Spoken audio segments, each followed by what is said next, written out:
আসসালামু আলাইকুম। কেমন আছেন সবাই? আশা করি ভালো আছেন। তো আজকে কিছুদিন যাবৎ আমি পেজে কোনো কাজ করি নাই। যার কারণে পেজ আমার সবকিছুতে লাল বাত্তি জ্বলে গেছে। তো এই যে আমি চট্টগ্রাম থেকে আসার সময় কিছু ভিডিও করেছিলাম। সেগুলাকে এডিটিং করছি। তো এটা কিন্তু পোর্ট। পোর্টের এই লাইটগুলা কিন্তু আমার বাসা থেকে দেখা যেত। চট্টগ্রামের রাত্রে এই জিনিসটা কিন্তু অনেক সুন্দর লাগে। যারা চট্টগ্রামে গিয়েছে তারা সবাই জানে এই জিনিসটা। যে পোর্টের এই লাইটগুলা রাত্রেবেলায় পুরো আকাশটাকে লাল করে রাখে।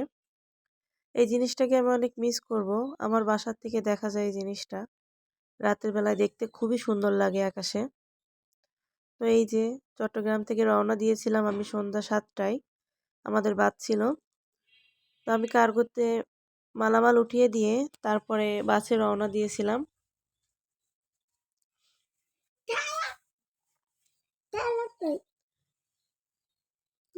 তারপরে আমাদের বাসটা কুমিল্লাতে এসে থেমেছিল রাত্রে ১:৩০টার দিকে। তো সাবামনি একটা স্যান্ডউইচ নিয়েছিল যেটা এক টুকরাও মুখে দেয় নাই। আমি একটা রোল নিয়েছিলাম। আর সাদাব একটা হটডগ নিয়েছিল। তো এইটা কুমিল্লার একটা রেস্টুরেন্ট। রেস্টুরেন্টটা কিন্তু অনেক ভিড় ছিল। কেন যে এত ভিড় ছিল বুঝলাম না। আগে কখনো এত ভিড় আমি দেখি নাই।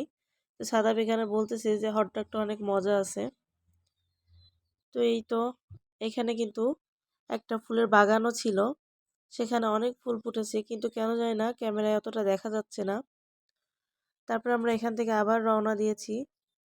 এই যে আমরা আবার চলতে শুরু করলাম। আসলে চট্টগ্রাম থেকে খুলনা জার্নিটা অনেক লম্বা, অনেক কষ্ট হয়ে যায়। এই কারণে আমি আসি না। আমি ১ বছর পরে আবার ফিরলাম। তো এই যে আবার চলছি। এটা কিন্তু ঢাকায়।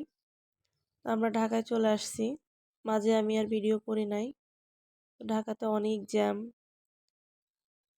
এই যে আমরা ৪টার দিকে প্রায় ঢাকা পৌঁছেছিলাম। এটা একটা টোল প্লাজা ছিল।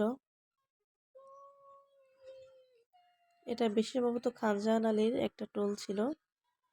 তো ওইখান থেকে আমরা বের হয়ে আসার পরে এই যে সাবামণি পুরো রাস্তায় ঘুমিয়েছে। সে তার ছিটটা শুয়ে দিয়ে ব্যাস এই যে ঘুমিয়ে আছে একটা চাদর মুড়ি দিয়ে। সকাল হয়ে গেছে, প্রচুর কুয়াশা ছিল। এখানে সাবামণি ঘুমাচ্ছে আর ওই সাইডে সাদাব আর সাদাবের বাবা ঘুমাচ্ছে। আমি আর সাবামণি এক জায়গায় বসেছিলাম আর ওরা দুজন এক জায়গায়।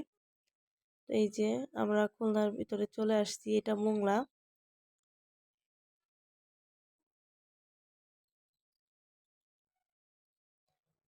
এটা হচ্ছে রূপসা ব্রিজ। আমরা এখন রূপসা ব্রিজ পার হচ্ছি। তো আমি লং ভিডিও দেই না, কিন্তু আমার পেজের অবস্থা খুবই খারাপ। আপনারা প্লিজ ভিডিওটা দেখে একটা কমেন্টস করে যাবেন।